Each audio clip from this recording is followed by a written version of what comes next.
people like me. You need people like me so you can point your fucking fingers and say, that's the bad guy. That's the bad guy. That's the bad guy. That's the bad guy. That's the bad guy.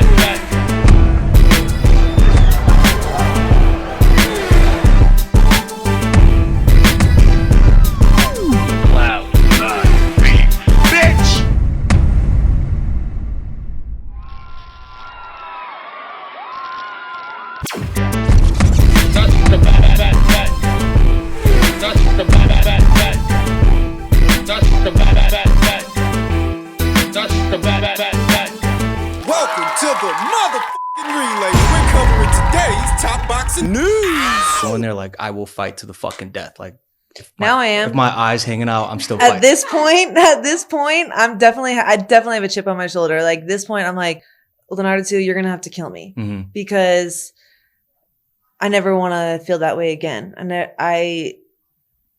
it was like a little reminder. I feel like it was just a little reminder of you never let your foot off the gas and you fight till the end no matter what, because you just never know. You never know what the judges were thinking. And I've said this, that in my mind, I had a strategy that I thought was working in that fight. If I would have known the judges were seeing it a different way, I would have kicked it into another gear because I know I have that in me. And so I just got to remember that feeling. And you never know what the judges are thinking, and you just got to leave it all on the line. Kayla Mayer will soon attempt to rebound off her initial loss, her first and only professional loss. Opposite the ring, the woman who gave Alicia Baumgartner, her arch nemesis, her first and only professional loss. This kind of matchmaking, it's not by accident, it's by design. We've talked about this fight several times in passing, given it a first look. I do edge Michaela Mayer to win it, the taller, rangier, more statuesque fighter in the fight, the younger fighter in the fight by several years. She's got the better gas tank, too. Michaela Mayer, on more than one occasion, has exhibited very good cardio, a very good engine. Whereas Christina Linardatou, devastating puncher that she might be, she's gassed out on more than one occasion, likely because she loads up on all her shots. Throws every punch with the same cadence, bad intentions behind every punch. That causes the fighter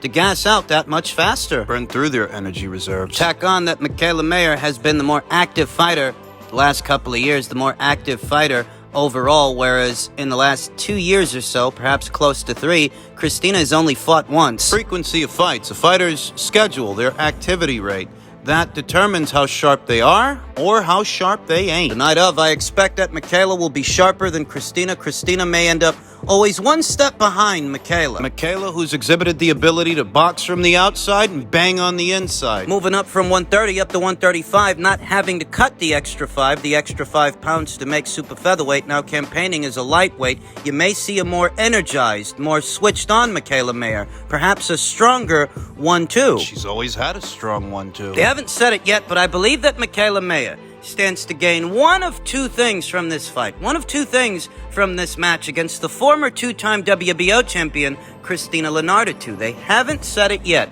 but I think if Michaela wins, she will be installed as Katie Taylor's mandatory challenger by way of the WBO, and that's either going to get her a Katie Taylor fight, or it's going to get her the WBO title should Katie not fight her. They haven't said it yet, but that's what I think is going on here. It's like I said, this kind of matchmaking, it's not by accident, it's by design. And I give Michaela the edge to win. Where it's going to get interesting is because this fight is all about the distance at which the fight is being fought and who can control it. You know, Christina Linardatou, for the most part, is a close quarters fighter, whereas Michaela, she's more malleable. She can box from the outside or bang from the inside, and she's got to mitigate. She does. You don't want to just sell out and get into exchanges with Christina because that makes her job easier. If you're taller and you're longer and you have longer legs that make for longer strides, you want to manage the distance, control the distance at which the fight is being fought. And even if Michaela Mayer goes into this fight with several advantages, power, single punching power, the power in a single punch, that's not one of them. Christina Linardatou is the power puncher here, and you don't want to make it that much easier for her to deliver that power. Use it. Michaela Mayer's last fight left a bad taste in her mouth and her eyes. The fight was close enough that she should have won it, but she didn't. That's her point of view, so moving forward, you may see a more switched-on Mikaela Mayer that tries a little harder to create separation and make her victories decisive. She's got a live dog in front of her. Christina has only ever lost to top-tier, top-shelf fighters like Delphine Persoon and Katie Taylor. Will Mikaela Mayer be the next? Christina Linardatou being the shorter, stumpier fighter with the lower center of gravity, fighting at a slight crouch, bobbing and weaving, staying off that center line to bring over big hooks while slipping shots. Oh, she can make things interesting, but I still give Mikaela Mayer the edge. Look for this fight next month on the undercard of Joyce versus Zhang. Men's lightweight news per tweet from Mike Kopinger via his sources. Devin Haney and Vasyl Lomachenko are in the process of finalizing a deal for a May 20th fight in Las Vegas for the undisputed lightweight championship. Sources tell ESPN pay-per-view story coming. According to Sam Gordon, the likely venue is the MGM Grand Garden Arena. Better venue than the T-Mobile Arena for boxing, even if much older. It's a great run of fights, a really great run of fights from April going into May. Intriguing ones, competitive ones. The market being as competitive as it is here today, everybody's got to stay on their toes. Cross all the T's, dot all the I's. Stay on their P's and Q's. They have to, in order to deliver the best content, in order to thereby deliver their broadcast partners the best metrics, the best viewing figures. This fight. And I don't say this to slight either Ryan Garcia or Gervonta Davis, but I'm being honest that this fight intrigues me and it excites me more than that fight does, because this fight has more consequences. And believe it or not, this is a fight that is being fought at a higher level than what we're getting from Gervonta and Ryan Garcia. Neither Gervonta or Ryan Garcia have fought the Lions, the Tigers, and the Bears at either lightweight or super lightweight. Neither Ryan Garcia or Gervonta Davis are as proven at 135 pounds as either Devin Haney or Vasyl Lomachenko. In fact, before Devin Haney even came into it, before it ever even became about Devin Haney fighting Vasyl Lomachenko, it was about Gervonta Davis fighting Vasyl Lomachenko, and he never did it. He's fighting Ryan. Maybe a more popular fighter than Vasyl Lomachenko, and perhaps more popular than Devin Haney as well, but not as proven, not as accomplished. He's not a champion, and he never has been. Don't confuse his notoriety with his ability. You can't substitute popularity for substance. Yeah, Gervonta Davis versus Ryan Garcia is an intriguing fight, but it's not a fight that's being fought at the same level as this fight between Devin and Loma. Moreover, the fight between Ryan Garcia and Gervonta Davis doesn't really have very many repercussions, very many consequences outside of what happens between the two fighters, whereas Devin and Loma, that's for undisputed. That directly affects the entire weight class and who is in control of it, who is the most dominant force at 135 pounds, as the winner of the fight will have all that division's fighters funneled to them. The guys ranked by the WBA, the WBC, the WBO, and the IBF. That's what separates the men from the boys, and that's how both Ryan Garcia and Gervonta Davis appear to me. Their fight, it's got a profile. It's not that it doesn't, but it still reads as very JV. And whoever wins, what are they going to do? If Gervonta Davis knocks out Ryan, he'll likely just resume to fighting the kind of guys that he's been fighting. The same might apply to Ryan Garcia as well. There's no guarantee that the winner of that fight, whoever it is, they're going to start fighting the best fighters at 135, at 140. They seek to circumvent all the other fighters at the weight by fighting each other. The WBA is holding off on making a decision when it comes to Gervonta Davis's secondary title, his baby belt that he holds at 135,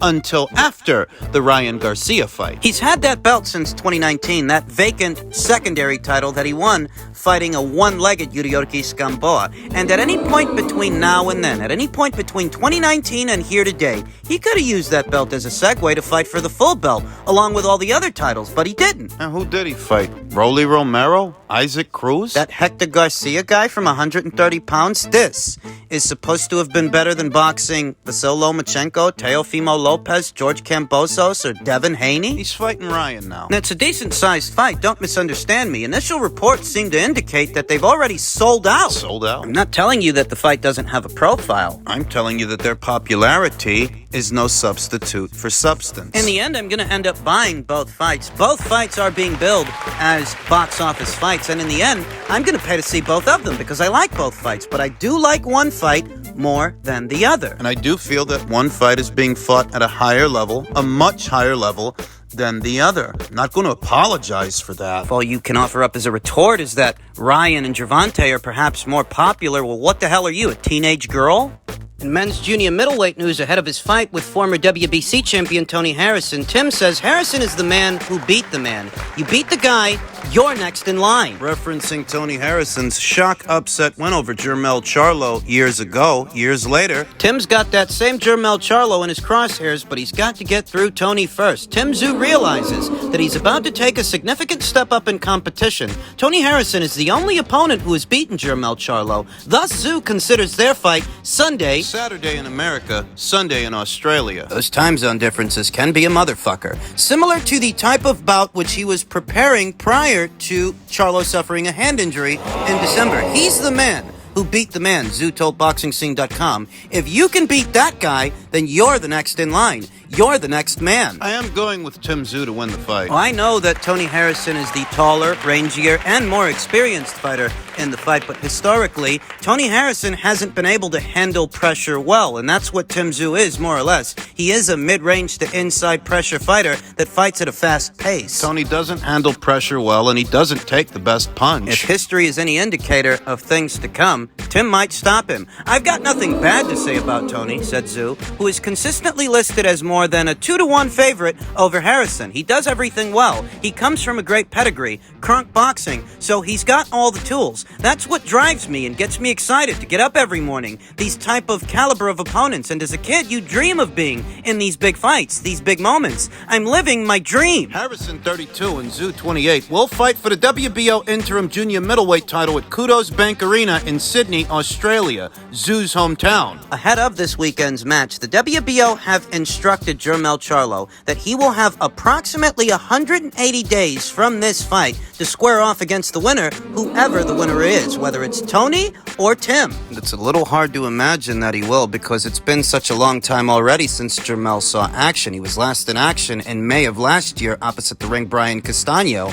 in their rematch. It really is less than ideal for Jermell to face the winner of this fight under these circumstances, coming off of an injury. But that's the deadline. 180 days starting tomorrow. The Tszyu Harrison winner is expected to challenge Charlo next for the fully unified champions 4 titles, probably sometime in July. I respect Mel because he's a proper fighting man, Tszyu said. He doesn't back away from any challenge. He takes on the very best in his division, and he believes in his abilities, so I think he won't be deterred by nothing. A couple of months ago, the WBC themselves announced a Tony Harrison versus Sebastian Fundora fight that was supposed to be happening this month. Tony Harrison had a choice. Fight Sebastian Fundora or fight Tim Tszyu. We know who he went with. He went with Tim Tszyu. In Tony's eyes, that's the more beatable guy. That's the more winnable fight. That Fundora fight, too similar to the Willie Nelson fight from years ago. Too similar to the Jarrett Hurd fight as well. A statuesque mid-range to inside puncher that likes to crowd you. Tony got stopped in both of those fights, though in truth, I think he's going to get stopped tomorrow. I do think he will succumb to the pressure and the pace from Tim Tszyu. Tony's going to try to use his height, use his length, and use his jab to maintain distance. Keep Tim on the outside, whereas Tim... I figured it. Tim's going to come forward in that high guard looking to catch and shoot and counter that jab. Tim can punch. Tack on to Tony, he don't take the best punch. Every loss he's ever suffered has been a knockout loss. The loss to Willie Nelson, the loss to Jarrett Hurd, the loss to Jermell Charlo. Tim Tszyu's got great shot selection, mid-range to inside. You know, he's not just a headhunter. Those good body shots and good uppercuts up the middle when he can get close to the guy. The trial for Tim will be getting close enough to Tony to land those shots. And I think that he can. I think that he will. I think he got very good experience in his last fight opposite the ring, Terrell Gausha. Stick and move guy like Tony's a stick and move guy. I do think of Tony Harrison as being a cut above a Terrell Gausha, though all the same, Tim isn't in unfamiliar territory opposite the ring, a moving target that can box and punch. I do think of Tony as being a bigger puncher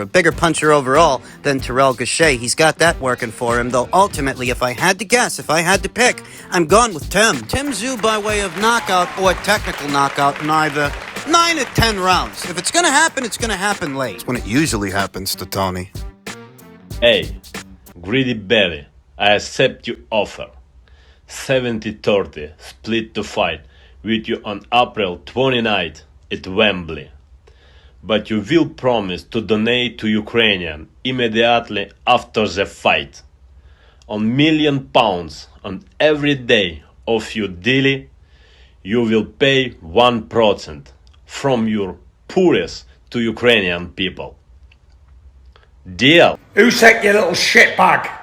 Sign the contract, get your money, and get fucked up, you little shithouse. You must have saw the size of me and shit yourself, you little gappy tooth, ugly bastard. That is mental health advocate and two-time heavyweight champion Tyson Fury instructing Alexander Usyk to sign the contract now that Usyk has accepted his 70-30 split. And as a result of that, the WBA president Gilberto Mendoza has received confirmation from Usyk and Fury's teams that there is an agreement to make the unification match. They request time to work on the contracts to close the deal. And as a result, the WBA will stay their order for Usyk to take on his mandatory challenger, Daniel Dubois. In the end, it's good news. A welcome addition to the great string of fights we're going to be seeing from April going into May. This news traveled fast. News of Tyson Fury demanding a 70-30 split, and news of Alexander Usyk accepting said split because, like I said, when push comes to shove, Usyk's gonna see what the Fury fight is worth and what a potential Dubois fight is worth, and he'll realize... No sense in wasting time.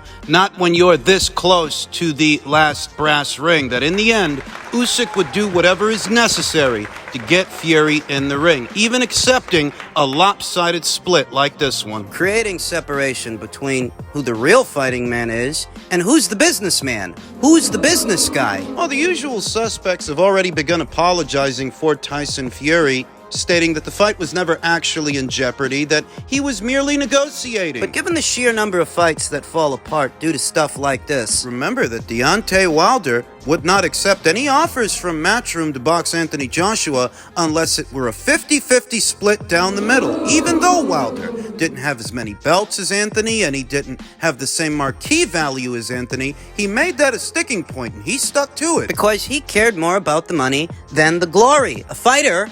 a champion like an Alexander Usyk, that kind of guy is cut from a different cloth. He didn't let that get in the way. And some might say that he didn't have much of a choice. But look at Wilder. He didn't have much of a choice either. He chose to sub out an Anthony Joshua undisputed title fight for an excursion with Tyson Fury, and that blew up in his face. That's how Tyson Fury ended up back in the world title picture. That's a big part of how we got here. Alexander Usyk. He didn't come this far just to come this far. I mean, oh yeah. Takes two to tango. Takes two guys, two teams to make a fight, but it only takes one to fuck it up. And Fury almost fucked it up. There are a lot of other guys who would have walked away from negotiations under these circumstances, but Usyk didn't. So we have a fight. The undisputed heavyweight title fight is on. It came at the cost of Tyson Fury. Public perception of him, that when he says he doesn't care about money, yeah, that's all bullshit. You almost costed us this fight due to your greed. You're still a fraud. You're still a charlatan.